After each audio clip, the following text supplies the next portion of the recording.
रिया एक युवा इंजीनियर थी जिसे अपने पुराने शहर के सबसे पुराने और रहस्यमय पुल को फिर से बनाने का काम सौंपा गया था। अजनबी का पुल के नाम से मशहूर, यह हमेशा से कहानियों और लोक कथाओं से घिरा रहा है।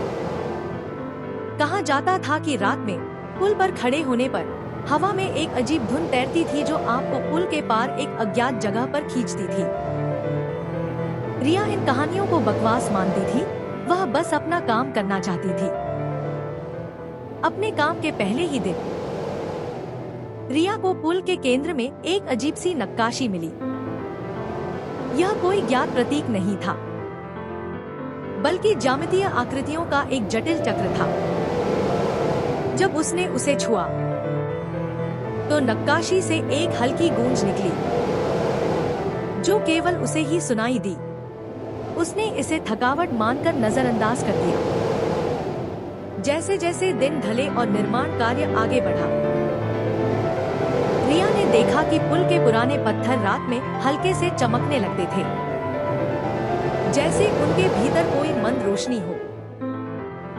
जब वह रात में अकेली काम कर रही होती थी, तो उसे कभी कभी हवा में एक धीमी मधुर धुन सुनाई देती थी, इतनी हल्की कि उसे लगता था कि वह बस उसका भ्रम है। यह वही धुन थी जिसके बारे में कहानियों में बताया जाता था। एक रात जब रिया पुल के डिजाइन में एक समस्या को सुलझाने की कोशिश कर रही थी, उसने अचानक देखा कि पुल के मेहराबों से निकलने वाली चमक तेज हो गई है। धुन भी तेज हो गई, अब इतनी स्पष्ट कि वह उसे अपने दिल में महसूस कर सकती थी। वह उस चमकते हुए मेहराब की ओर खींची चली गई जहां उसे पहले नक्काशी मिली थी। जब वह नक्काशी के पास पहुंची, तो वह और भी चमकदार हो गई और धुन ने उसे पूरी तरह से अपनी गिरफ्त में ले लिया। रिया ने अपने हाथ को नक्काशी पर रखा और इस बार एक तेज ऊर्जा का प्रवाह उसके शरीर से गुजर गया। पुल की पत्थर की सतह पिघलने लगी, पारदर्शी हो गई और रिया ने उनके माध्यम से एक अलग दुनिया की झलक देखी।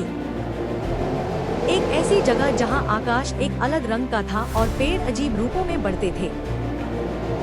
उसी पर पुल के दूसरे छोर से एक आकृति उभरने लगी। वह इंसान जैसा लग रहा था, लेकिन उसके हाव भाव और चाल ढाल कुछ अलग थे, जैसे वह किसी और समय या आयाम से आया हो। उसकी आंखें चमक रही थी और वह सीधे रिया की ओर देख रहा था। अजनबी ने अपना हाथ बढ़ाया, जैसे उसे आमंत्रित कर रहा हो। रिया को लगा कि पुल उसे अपनी ओर खींच रहा है, उसे इस नई रहस्यमय दुनिया में ले जाने के लिए। यह वह पुल नहीं था जिसे वह फिर से बना रही थी, यह एक द्वार था। क्या उसे इस अजनबी के साथ उस अज्ञात दुनिया में जाना चाहिए या अपने परिचित जीवन में वापस लौटना चाहिए? धुन और अजनबी का बढ़ा हुआ हाथ उसे लुभा रहा था। फिर पुल का चमकदार स्वरूप और भी तीव्र हो गया। सब कुछ सफेद रोशनी में डूब गया और रिया को महसूस हुआ कि वह अब अकेली नहीं है, बल्कि एक ऐसे रहस्य के कगार पर खड़ी है जो उसके शहर की नींव से भी पुराना है। क्या वह उस दूसरी दुनिया में प्रवेश करेगी या खुद को वापस खींच लेगी?